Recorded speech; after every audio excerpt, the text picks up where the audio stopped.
Broadcasting live from the Business RadioX studios in Atlanta, Georgia, it's time for Learning Insights, brought to you by Training Pros. When you have more projects than people, Training Pros can provide you with the right L&D consultant to start your project with confidence. Now, here's your host. Lee Cantor here, another episode of Learning Insights, and this is going to be a good one. But before we get started, it's important to recognize our sponsor, Training Pros. Without them, we could not be sharing these stories. Today on Learning Insights, we have Vanessa Black with Tanium. Welcome, Vanessa. Lee, thank you for inviting us to your show. Very happy to be here. Well, before we get too far into things, tell us about Tanium. How are you serving folks? Yeah, great question. So Tanium is a technology company. We were founded in 2007 by David and Orion Hindawi. And the Tanium platform provides endpoint management and security built for the world's most demanding IT environments. So I'll get a little technical here, but our approach decentralizes data collection, aggregation, and distribution right down to the endpoint to deliver real-time visibility, comprehensive control, and rapid response. So just to give you a little bit of an example of who's using us, many of the world's largest and most sophisticated organizations, including half of the Fortune 100, top retailers, financial institutions, and all of the branches of the U.S. Armed Forces, they're relying on Tanium to make confident decisions, operate efficiently and effectively, and remain resilient against disruption. And then if you just think about the scope of these mission-critical organizations, the result is that through our technology, we're safeguarding a way of life, and that's something we're really proud of. But Lee, to that end, our founders also recognized that one of the most important things, besides just putting technology forward, is to build a company that at its core has a deep understanding of people, processes, and technologies in order to deliver the best product to our customers. So I think that's probably why you asked us here today. Now, sorry, go ahead. Can we talk about your role? Like, what is your role with the organization? You've got it. Head of People, Programs, and Engagement. And then what does that kind of mean for the lay person? And every company has, I guess, somebody in charge of those type of things, but they all, call it something a little different. But tell us how Tanium deals with people, programs, and engagement. Yeah. So our job, Lee, it's to create a high-purpose, connected environment where people do the best work of their careers. And that can show up in a lot of different ways. Like you said, most companies have roles and functions like this, but a few of the ways that we think about it at Tanium, so a few examples, the launch of our company's global social impact program that we call Pledge 2%, the creation of a high-profile showcase of diverse leaders in our Tanium Unstoppable Speaker Series. We have volunteer time off for all employees, and every year we have an annual yearbook called Life at Tanium, but I guess it's not always earth-shattering stuff. So for example, right before hopping on here with you, we just had a virtual festive mixer for all of our employees. So the bottom line is we're interested in anything that makes for a magical employee experience and working collaboratively across the business to bring that to life. Well, let's talk a little bit about, and maybe we can help some other folks out there that are listening in their own worlds and maybe are aspire to do some of the work that you guys are doing. Now, let's take that global social impact program, Pledge 2%.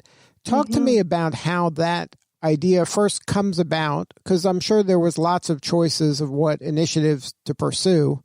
And then somehow you landed on this one. And then why did that resonate? And why was that something that you all decided to kind of put some attention to? Yeah, I'm so glad you asked, because this one's near and dear to my heart. And I think the really important thing and why we decided to put such an emphasis on giving back is, the tech sector, generally speaking, we're doing pretty well. But the question is, how do you take that success and add a greater sense of purpose to it? So that's what was really important to us. We have, and everyone has core values. We're unstoppable. We win as a team and we do the right thing.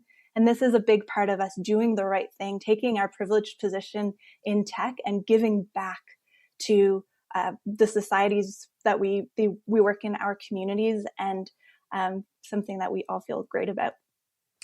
But when it came time to choose what initiative, like what were some of the things, you don't have to name the ones that didn't make it, but what was kind of the thought process of, because you could have picked anything, right? As long as it fit kind of that umbrella of kind of social impact. But you landed on that as the cause. How did kind of you narrow down? What was kind of the thinking and what was kind of the strategy behind that?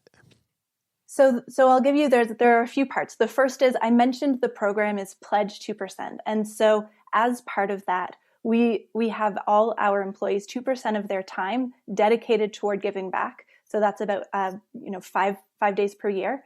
And then we also pledge 2% of our profits annually to select organizations. And those select organizations, which I guess is probably part of the other part of your question, it's not hard to just cut a check and mail it out to, whichever organization. But what was important to us is that we were more than just philanthropic partners. And we actually spent a lot of time finding organizations where we had strategic and skills-based synergies so that we could be partners, truly partners, and not just supporters on the sidelines. So we work very, very closely with each of the partner organizations that we've selected. And it's been a couple of years since we launched the program. So I've been privileged to be able to see those relationships grow and those roots getting deeper and more of our employees feeling connected to each of their missions.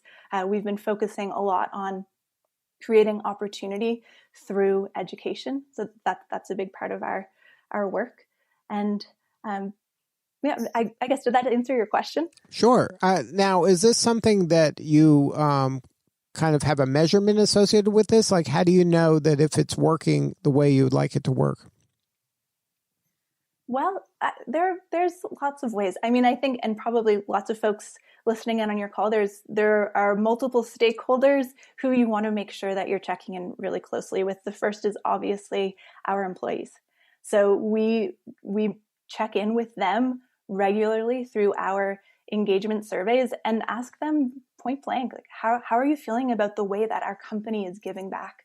And people are really excited about it. Lee, if I could show you the Slack channel I have open right now, it's hashtag Tanium gives back. The outpouring of employee interest and activism in that space shows us that we're on the right track. And then on the flip side, when it comes to the partner organizations that we're with, I mentioned it's a relationship. So on, Tuesday night, I was in a late night meeting with one of our partners. And then tomorrow I have a panel of folks from Tanium who are going to be part of a series for, I guess I can name the organization's Year Up. It's an incredible organization and we're all going to be taking part tomorrow. So I think it's less of a check the box, did we do good, and more of a relationship where we're always checking to make sure that we're doing the right thing by all of our stakeholders. Now, you mentioned earlier that part of the culture is you want Tanium to be the place where people do their best work. Mm-hmm. Something that I would imagine that goes beyond the actual work that they're doing there, but to kind of work in the world outside of the walls of Tanium, right? Sure. Now, now that the world has kind of gone remote, has that changed anything, or were you always a remote organization? Well, so we have around 1,500 employees around the world, 13 countries. And before, let's call it March, 10 months ago, before March of last year, around half of our employees were already working from home. But I think it's a little bit more complicated than just being all remote right now. And so when we're thinking about it, living through a global pandemic, the kind of the first and most important thing that we've been thinking about is how to be incredibly supportive, empathetic, and tuned in to how our teammates are experiencing a tough year. I think we'll get into what's a remote first workforce after the pandemic ends, because we've doubled down on our commitment to being remote first, and we want our employees to have flexibility to live where they want and work however they're happiest and most productive. But we're still in that middle stage where, it's been a tough year. And so we have things like all employee days off and programming for kids of Tanium, because, kids have become a mainstay in our Zoom meetings, virtual yoga, virtual meditation, subscriptions for all our employees to, I'm not sure if you've heard of this, Calm. It's a meditation, Sure. helps you sleep, mindfulness app. And then obviously a regular drumbeat of information that, it's transparent, it's honest, it's to the point from our leadership team to take as much uncertainty out of the system as possible. And so that's been our first leg of the journey in terms of all being in this kind of forced all remote posture.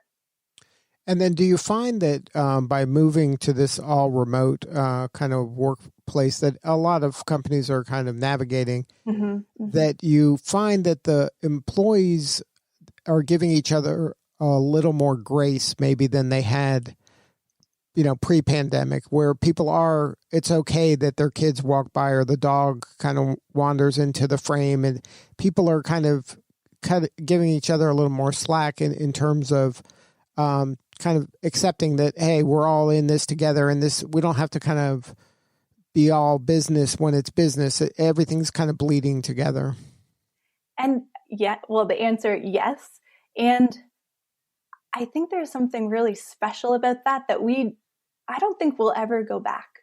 Now that you've seen it, you've seen, this executive sitting at their desk with a dog barking and a kid on their lap. And you get to see your coworkers and your team in a different way. And I think that the net of it is we all feel closer, more accountable for each other, more empathetic.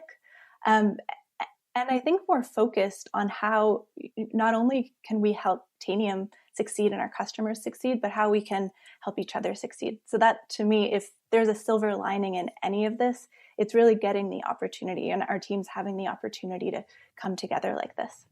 Now, have you had any kind of surprises in terms of just kind of the humanity of the surprise of, hey, look at how well we rose to the occasion here, or look at how much people are giving back and want to help in this area? Is there anything that's kind of surprised you as these initiatives kind of roll out?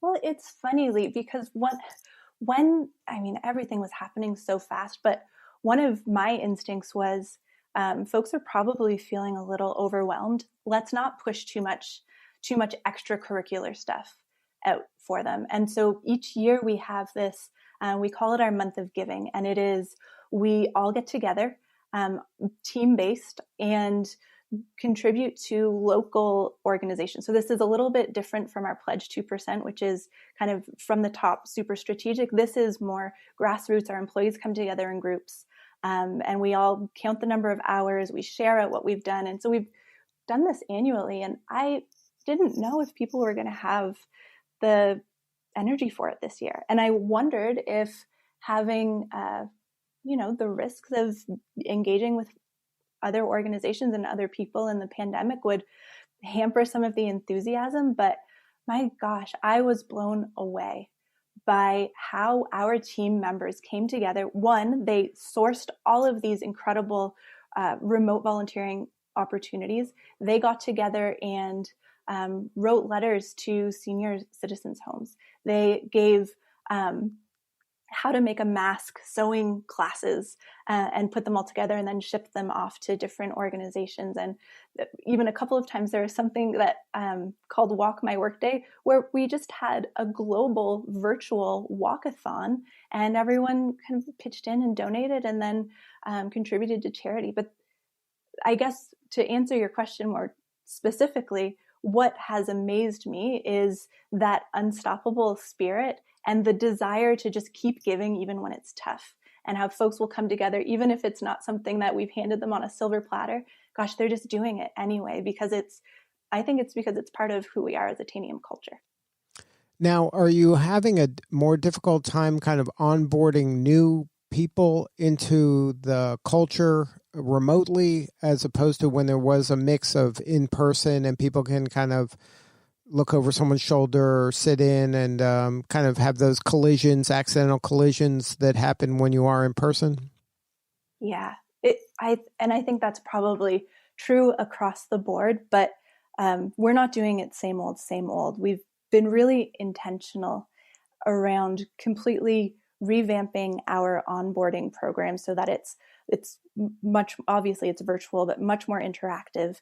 Folks, when they join, get assigned a buddy. There's a cadence of how often they'll They'll meet up and check in. And then, of course, we have tons and tons of, they're optional, but they're there. Tons and tons of programming for our employees. So on, any day of the week, if you wanted to get involved in something, and of course it's screen to screen, so it doesn't quite give you that same feeling, but lots of opportunities for people to get to know one another in that virtual setting. And a lot of people, though, I'm sure, are looking forward to the day when we can see each other in real life. But when they see people in real life, I don't think it's going to be like, hi, nice to meet you. It's going to be like, wow, we finally get to see each other in person. We certainly haven't lost that team and connection aspect. Now, are you finding that, like for mentorship, that you're finding more people wanting mentors and mentees? Yeah. Is there kind of more engagement in that area because people hunger for those kind of connections? Yeah. You're spot on. I think what typically happened really organically is now happening in a very much more intentional and structured way.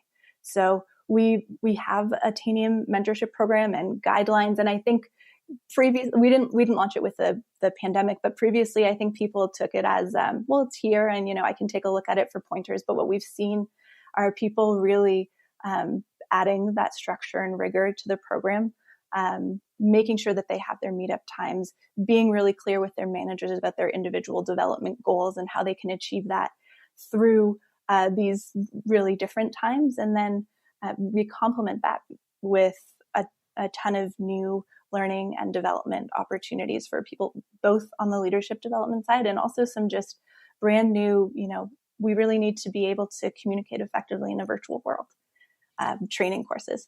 So the answer is yes, definitely yes. Now, how do you see things when you forecast into next year? I guess you plan for, some version of, at some point the pandemic will end and then there'll be a new normal. Right. How do you kind of plan for that when there are so many unknowns out there? So I don't know that there are so many unknowns anymore. I mean, we just got through, all of us, including you and your team, but I think we all deserve a little pat on the back for the last 10 months of our lives. But at some point, it's just going to go back to a world where if we choose to, we could go back to normal. I don't think we will ever go back to normal. I think the Overton's window has shifted. And so the way that I think it will be different in the future, one, remote first doesn't mean everyone's remote, but it does mean that you build programs to support remote as the default way of working as the new normal. So that will be different, but it's certainly something that we've already kind of put in place. The big thing, I think, is the flexibility to center work around supporting our team members with choice. So if I want to go into an office, I should do that. I can do it every day if I want to. If I want to go in one day a week, okay. If I want to pop around to different countries where we have an office and work in that office sometimes, or work from a coffee shop sometimes, that's okay too.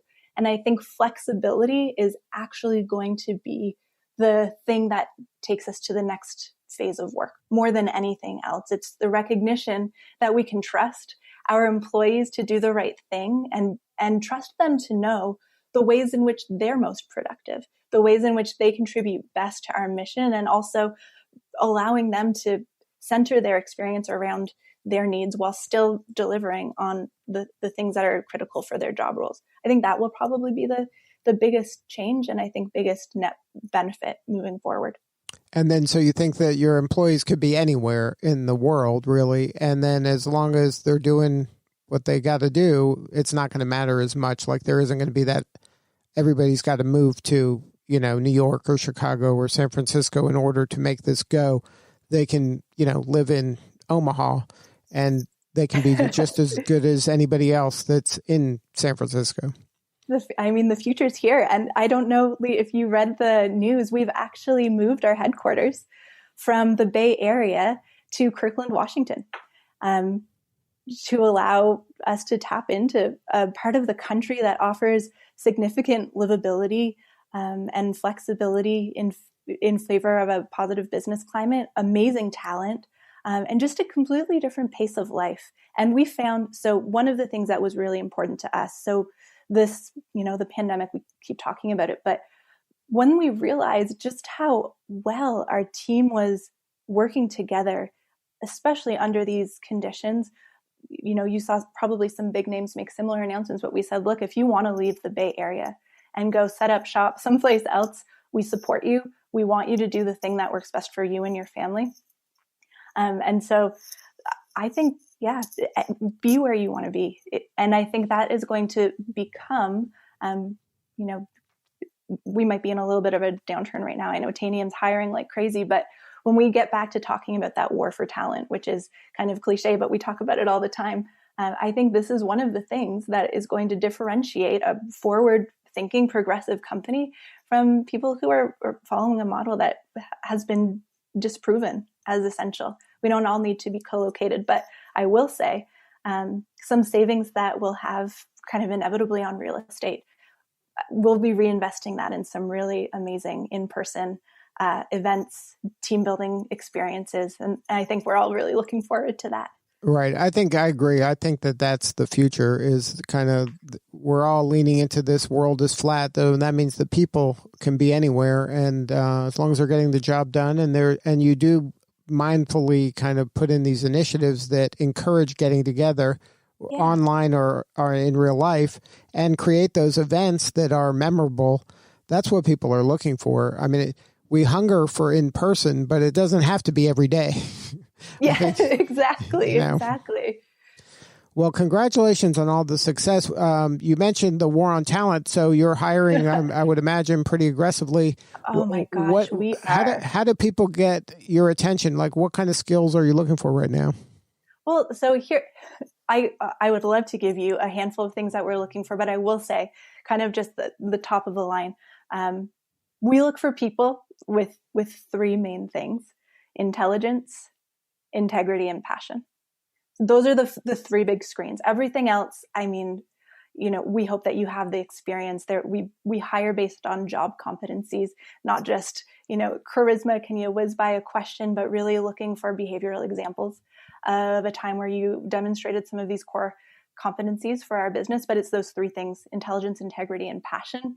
And Lisa, we're hiring right now. So we're hiring so much. It's making our collective head spin, but it's sales and go-to-market, partner development, channels and alliances, technical account management, software architects, technical writers, technical solutions engineers, technical sales engineers, cloud security engineers, software engineers. There are hundreds of roles, like I just mentioned. So if anyone's listening to this and they're interested, our careers page has everything there. And I should add, we're already accepting applications for our summer 2021 internships. So that's something that we're really pleased to be offering as well. Good stuff. Well, congratulations on all the success, Vanessa, and thank you for sharing your story today.